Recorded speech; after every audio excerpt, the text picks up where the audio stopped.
Marcel here. Hey, welcome and thanks for joining in on this Wacky Wednesday, where you never know what the topic's going to be or, well, hey, running on time. But hey, welcome and thanks for joining in, whether you are popping in live right now or you are catching on the replay. I'm glad that you can make it for a little bit of kitchen conversation. As always, if you hear something that you find valuable or useful, leave me some love. Ask questions or drop a comment or even share some other tips that you might have in the comment thread. Share the video with anyone you think it might help. And PM me if you have questions or want to hear more. I'm always happy to share the things that I'm learning, and I hope that they help you. So, hey, I see that people have joined in, but unfortunately I have no idea who you are because I guess Facebook must be running behind or, late to the party, who knows what it is. But hey, welcome friends. Do me a favor. When you pop in, would you please tell me how you're doing? I would love to hear. We all can't keep in touch as much as we'd like, so just a quick little sentence about how you're doing. I would love to hear it. And like I said, I can't see who's popping in, so I would appreciate it. It would be great to see you. So I'm going to go on. Hopefully I'll be able to welcome you when Facebook starts showing me who it is. So welcome, and let me ask the question for the night. So I wanted to ask the question, share a couple tips that I learned, as well as hopefully how they can benefit you. So like I said, hey, I see more and more joining in, but nothing on my screen as to who they are. So let me ask the question for the night. Do you know these easy do's and don'ts to increase your spring coloring? Did that make sense? Maybe I said it backwards.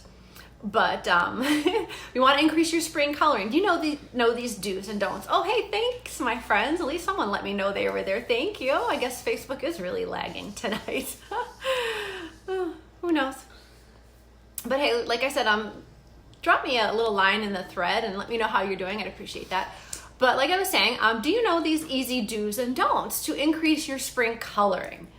And I am talking about your tan. So I wanted to share some quick, easy do's and don'ts that I've learned during the quarantine time here. And many of them have to do with my own misadventures.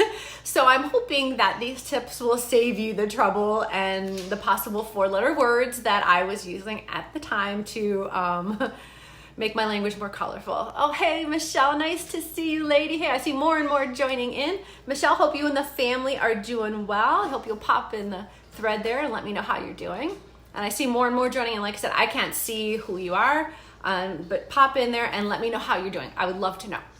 Okay, so these few do's and don'ts when it comes to increasing your spring coloring. And yes, I'm talking about increasing your tan. Oh, hey, there you are. Hey, Carrie. Hey, happy Easter to you and the girls, lady. I'm so glad that you are all doing well. More and more are joining. Like I said, pop me a comment in the thread. Let me know how you're doing. Because like I said, I am getting nothing on my end as to who it is. And I feel bad that I can't welcome you. I mean, I love saying hey and talking to friends. So help me out a little. But like I was saying, I want to share some quick do's and don'ts and things that I learned here over the quarantine time about tanning. Because as you can see, I got a lot of winter whiteness going on, and I'm tired of blinding people. I don't want everyone to have to wear shades and just, oh, honey, turn it down, please. This is totally it. So if you are kind of on the pale side like me, hopefully you will find these tips valuable. But most of us, we can't head out on break right now. As much as we would all love to head out somewhere warm and soak up some rays on the beach while we're sipping a drink, it's just not possible right now.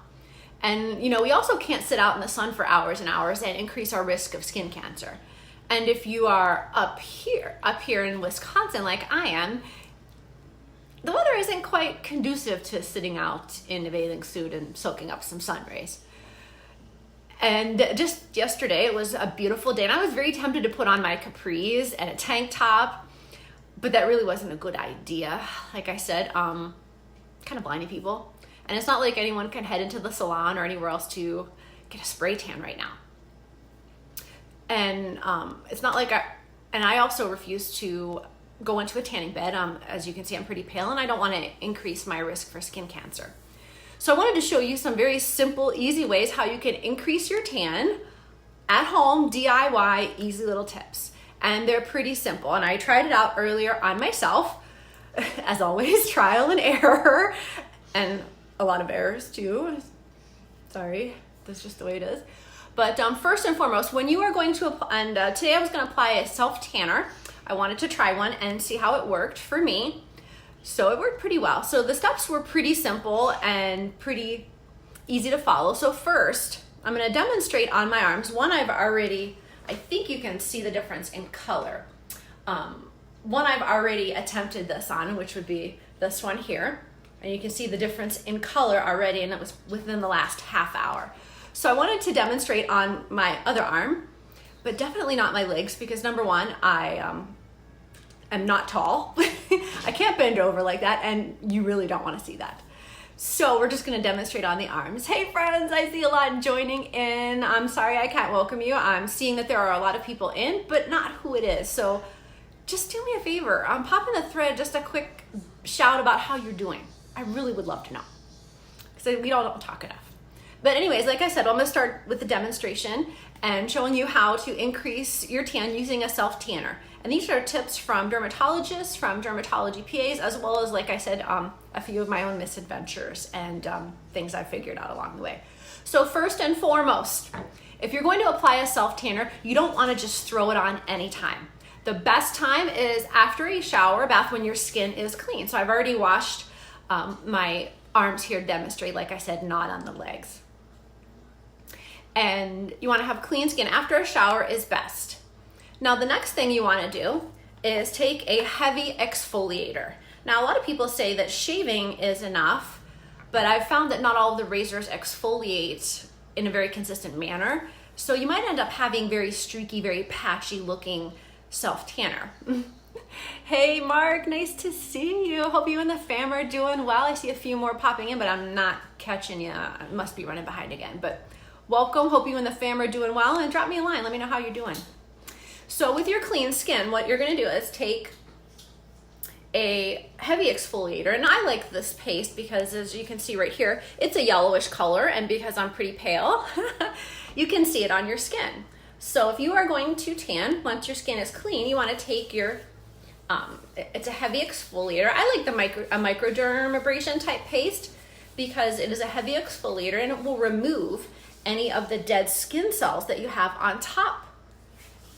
And if you've ever used a tanner before, you know that you want to remove all of the dead skin so that your tanner applies smoothly and evenly and you don't look like a spotted cow. And I can tell you that from my own experience because I tried to throw it on once without exfoliating first. And I love this little paste that I use. It's a dermabrasion type one. It's kind of citrusy smelling and goes on really smooth. So once you have applied your paste, I'm gonna head over here to my sink and I'm going to rinse it all off very thoroughly, which is why I'm down here in my kitchen, because if I was up in my little clinic upstairs, or AKA my bathroom, you wouldn't be able to see. So once you've dried it off, hey Mark, thanks so much for letting me know. I'm so glad to hear from you that you and the family are doing well. Cool. And a few more as you're popping in, leave me a little shout out. Let me know how you're doing. I would love to know. Okay, so I'm all dried off here. I've already have clean skin. I've used a heavy exfoliator.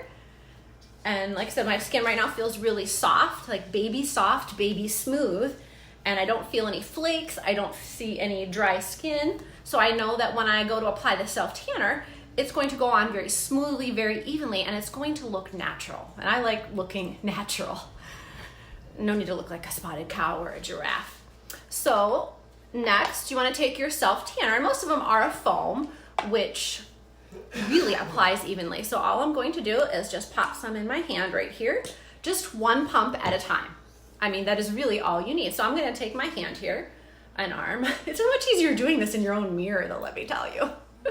So all I'm going to do is just apply it in an up and down and around motion, making certain that I am covering all areas. And if you are applying on your hands, make sure you go all the way to the edges of your fingers, as well as in the webbing in between and the bottom side of your hand. And there's a very specific reason that you want to apply it in such a manner. Because if you don't, you're going to find that part of your hand is really dark and the other part is really white. Hey Darlene, long time no see lady. I am so glad that you could pop in.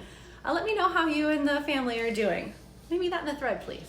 Okay, so I'm finishing up with a second pump on the top area right here, making certain that I have overlapped the areas that I completed. So that's just one application.